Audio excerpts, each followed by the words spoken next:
Bonjour à tous, j'espère que vous allez bien. J'ai eu envie de vous parler aujourd'hui. Ça fait un moment que je n'avais pas fait de petites vidéos comme ça, pour un petit peu remettre les choses en place. Il y a beaucoup d'agitation là dehors, sur la toile, en ce moment. Et à chaque fois, ceux qui se lèvent pour insulter le professeur Kamto passent à un cran supérieur. Voyez, comme hier par exemple, je vais prendre l'exemple de Sandy de Boston, Max Seigneur Ivoire et Stéphane Tchoumbou, qui sont les plus virulents et qui en viennent maintenant à menacer le professeur Kamto de s'en prendre à son intégrité physique désormais. Je voudrais tout simplement dire à ces trois personnages-là, qui avant, il n'y a pas si longtemps encore, étaient les plus grands soutiens de Maurice Kamto. Il n'y avait pas meilleur qu'eux pour défendre le professeur et son option pacifique. Et qui se sont subitement transformés, qui ont pris un virage à 360 degrés, qui ont retourné leur veste de façon spectaculaire et on assiste à ce qu'on est en train d'assister aujourd'hui. Je voudrais donc dire à ces personnes-là, que jamais, à grand jamais, le professeur Kamto n'appellera à une insurrection armée au Cameroun. Je recommence, le professeur Maurice Kamto n'appellera jamais à une insurrection armée au Cameroun. Il faut oublier ça. Oublier ça, ça n'arrivera pas. Et je vais vous expliquer pourquoi. De mon point de vue. Déjà, pour commencer, le professeur Kamto n'a jamais pris personne en traître.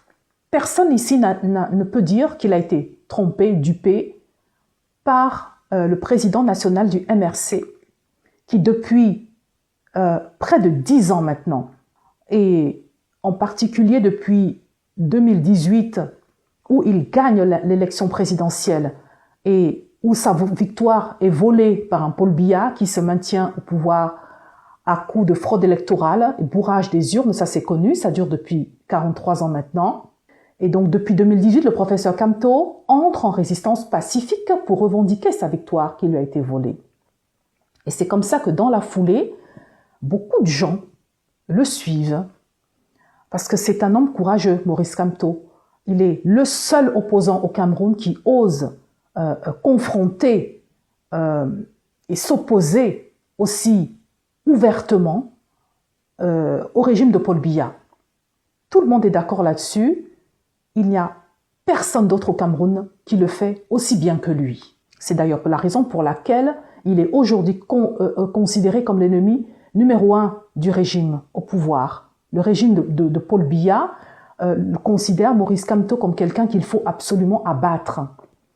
La preuve en est que depuis les manipulations constitutionnelles et la création du poste de vice-président, on ne voit pas les autres opposants du Cameroun monter au front pour dénoncer ce viol de la constitution du Cameroun.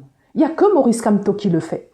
Il a mis en place une pétition qui connaît un grand succès ou qui connaît déjà plus de 100 000 signatures en seulement 3 jours. Et dans la foulée, il fait une conférence de presse où il explique clairement les choses, où il annonce par la même occasion le retour de son parti dans les médias. Je n'ai vu aucun autre parti politique au Cameroun le faire. À ce qu'il paraît, il y en a près de 300, un peu plus de 300.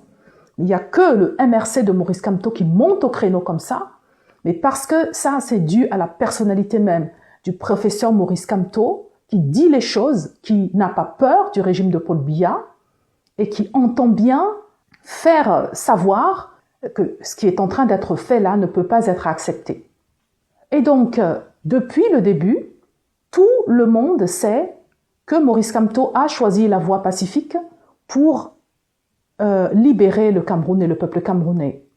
L'option fondamentale du parti qu'il dirige, le MRC, dont je suis l'une des cadres, a toujours été le changement dans la paix et par les urnes. Ça, c'est l'option fondamentale du MRC. Maurice Kamto en est le garant. Maurice Kamto est le président du parti politique MRC.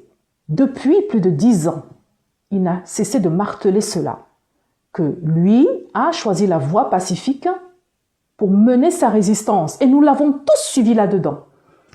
Et pour beaucoup de familles qui avaient peur de nous voir nous engager auprès de Maurice Kamto, parce qu'il faut être courageux pour affronter le régime de Paul Biya, la dictature de Paul Biya, il faut être assez courageux pour le faire comme le fait Maurice Kamto. Et pour certaines familles qui avaient peur de notre engagement, le fait de leur expliquer que la démarche est une démarche 100% pacifique a été une façon de les rassurer. Je parle de mon propre cas.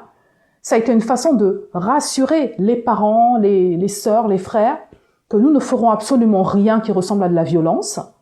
Nous dénonçons la dictature de Paul Biya de façon pacifique et tout ce que nous ferons ne sortiront jamais de ce cadre-là. Ces trois personnages que je suis en train de citer ici, Marc Seigneur Ivoire, Sandy de Boston, Stéphane Tchoumbou, étaient tous derrière ce principe fondamental. Ils soutenaient hier encore Maurice Kamto dans cette démarche.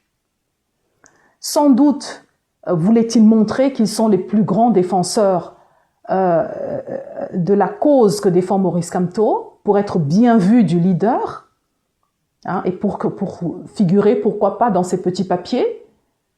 En tout cas, ces trois personnages-là en particulier, puisque c'est eux qui sont visibles et qui sont aujourd'hui au premier rang de toute cette campagne qu'ils mènent aujourd'hui contre le leader, contre Maurice Kamto, qui hier encore était leur leader incontesté et incontestable. Donc à ce niveau-là, personne ne peut dire qu'il a été pris en traître, dupé, que Maurice Kamto leur a menti ou leur a fait ça à l'envers. Non. Tout le monde le savait, que Maurice Kamto n'est pas à la tête d'une milice armée, il n'a jamais voulu l'être d'ailleurs, qu'il n'a pas d'armes, et d'ailleurs il l'a toujours dit, et que lui, tout ce qu'il a, ce sont les instruments de la paix. Et donc, pourquoi est-ce que je tiens à rappeler à tous ces trois personnages et à tous ceux qui les manipulent en arrière-plan, parce que j'imagine bien qu'ils ne font pas ça tout seuls et qu'il y a des gens derrière qui les poussent. Pourquoi est-ce que je tiens à rappeler ça?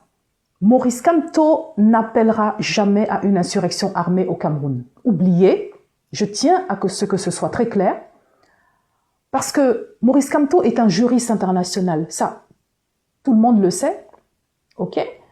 Tout le monde le sait, je n'ai pas besoin de refaire ici son CV. Maurice Kamto est le lauréat du prix Boutros Ghali. Je crois que beaucoup d'entre vous ne savent pas exactement la portée de ce prix-là. Boutros Ghali était l'ancien secrétaire national de l'Organisation des Nations Unies. Il a beaucoup œuvré pour la paix, dans la résolution des conflits, dans le dialogue entre les nations, etc. Et donc ce prix-là, en son honneur, récompense tous ceux qui mènent des actions en faveur de la paix dans le monde, en Afrique, au Cameroun. Maurice Kamto s'est illustré dans ce registre-là par plusieurs actions. Et la plus emblématique, c'est la façon dont il a mené les négociations pour que la presqu'île de Bakassi revienne dans le giron du Cameroun. Et ça a été salué partout. Et tellement le régime de Paul Biya n'arrivait pas à récupérer Bakassi qu'ils sont allés chercher Maurice Kamto.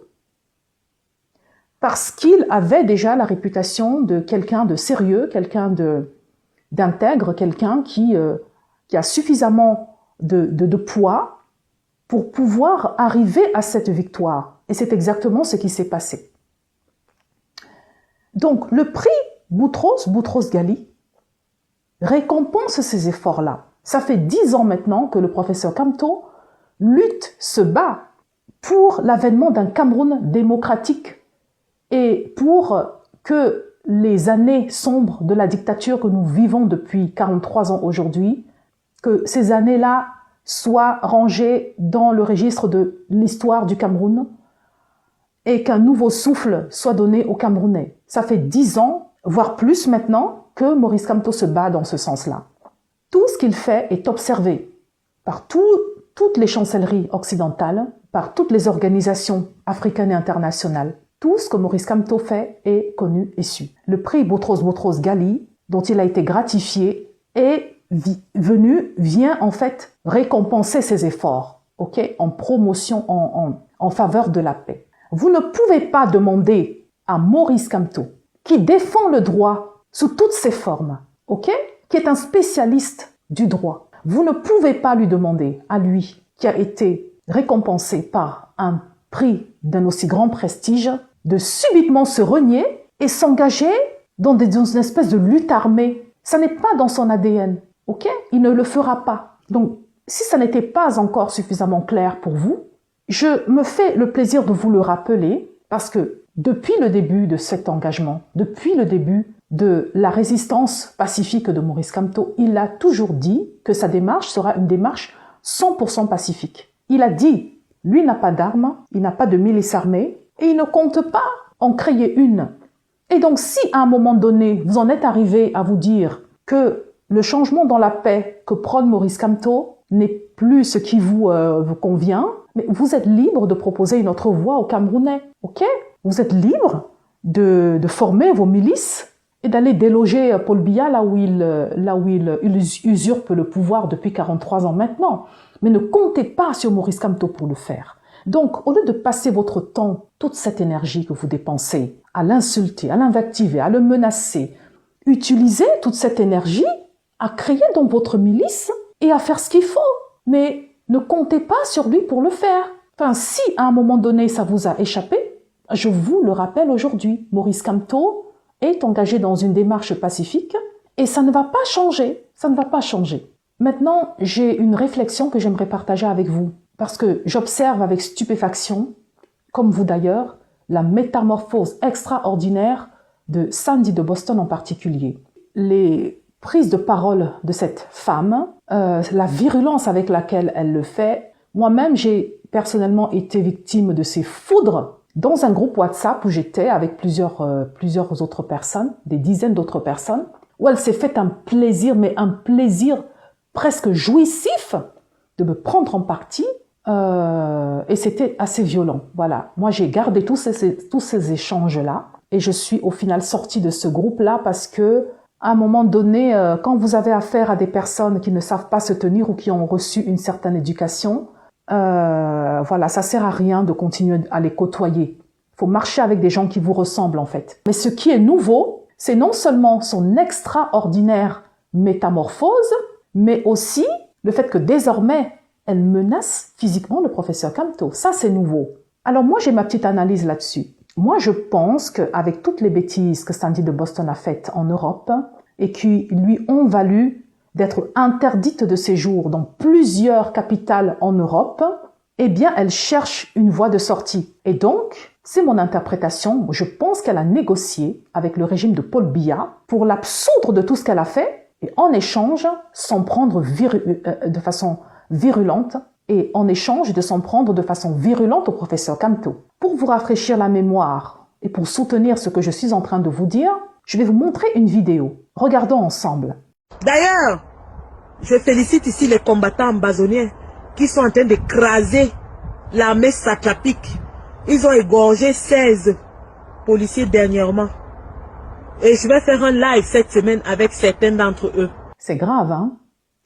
Cette vidéo que vous voyez là, avec cette vidéo-là uniquement, Sandy de Boston ne peut pas mettre ses pieds au Cameroun sans être poursuivie pénalement. Elle risque gros au Cameroun avec cette vidéo où elle se réjouit de la mort de soldats camerounais. Et d'ailleurs, les gens du régime de Paul Biya qui sont là sur la toile avec nous, à un moment donné, n'hésitez pas à repasser cette vidéo en boucle pour s'attaquer au professeur Kamto par l'intermédiaire de cette fille.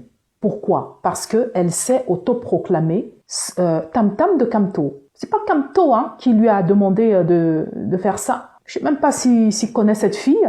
Elle s'est comme ça autoproclamée meilleure vouvouzela du professeur. Et donc, les gens du régime de Paul Biya n'hésitez pas à remettre sur le devant de la scène cette vidéo, un peu comme pour justifier du caractère violent des gens qui entourent le professeur, alors que le professeur ne connaît pas cette fille ni d'Adam ni d'Ève. Ce que fait cette fille ne peut pas directement être imputé à Maurice Kamto, c'est pas lui qui l'a envoyé, vous voyez. Et donc, je pense très sincèrement que pour que cette fille puisse de nouveau aller au Cameroun sans être inquiétée, avec tous ses antécédents, il a fallu faire un deal. Nous, on t'absout de tout, mais à une condition, que tu réussisses avec tes amis à complètement dénigrer, complètement ternir l'image du professeur Kamto, et ce n'est qu'à ce prix-là, notre deal pourra être scellé. Donc moi je pense réellement que c'est ce qui pourrait s'être passé, parce que comment expliquer que ce ne soit plus le régime de Paul Biya qui soit la cible des attaques de Sandy de Boston en particulier, mais que ce soit désormais Maurice Kamto. Ce n'est pas Maurice Kamto qui usurpe le pouvoir à Yaoundé depuis 43 ans. Ce n'est pas Maurice Kamto qui, depuis 43 ans, vole la victoire de ceux qui se présentent à l'élection présidentielle, parce que, soit dit en passant, Paul Biya n'a jamais gagné une élection au Cameroun. Il arrive à se maintenir au pouvoir à coup de fraude électorale, à coup de bourrage des urnes, et parce qu'il a construit pendant toutes ces décennies un système où il a tout verrouillé autour de lui, de sorte que, quelle que soit la configuration, que ce soit toujours lui qui soit proclamé vainqueur. Ça n'est donc pas Maurice Kamto qui est responsable de la misère dans laquelle vivent les Camerounais depuis 4 décennies, mais on est surpris de voir que Sandy de Boston aujourd'hui, elle qui était tellement virulente avec le régime de Paul Biya, c'est elle qui partait en Suisse chasser Paul Biya. Je dis bien chasser parce que c'est ainsi qu'elle définissait ses actions.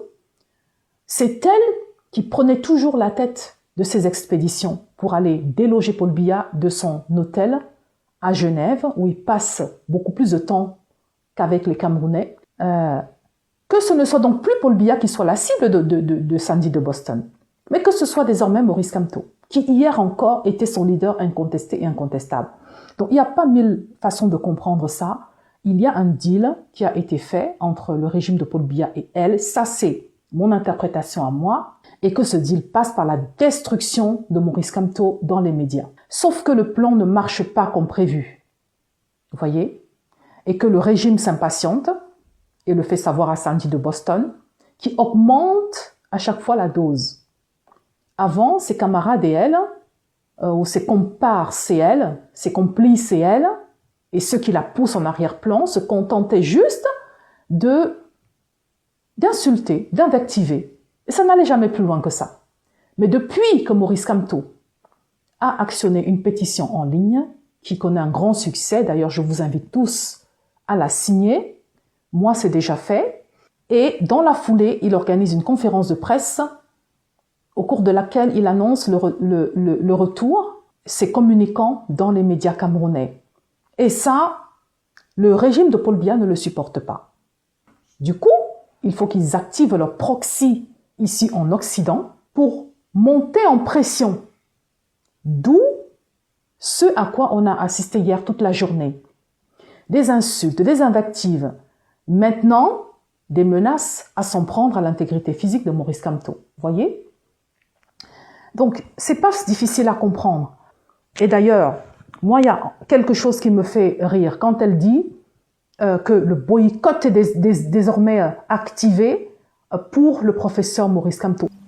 Donc, boycott de Kamto est lancé dans toute la diaspora. Et que celui qui a ses couilles en main, viens nous trouver sur le terrain. Je dis bien que celui qui a ses couilles, viens nous trouver sur le terrain. Mais ma pauvre fille, j'ai envie de te poser la question, mais qu'est-ce qui te fait croire que tu vas juste encore avoir l'occasion de croiser l'ombre du professeur Kamto? Qu'est-ce qui te fait croire ça? Vous allez vous rencontrer où, là? C'est fini. Enfin, toi, ta résistance et ta folie vont se limiter aux 4 murs de ta chambre, derrière ton clavier.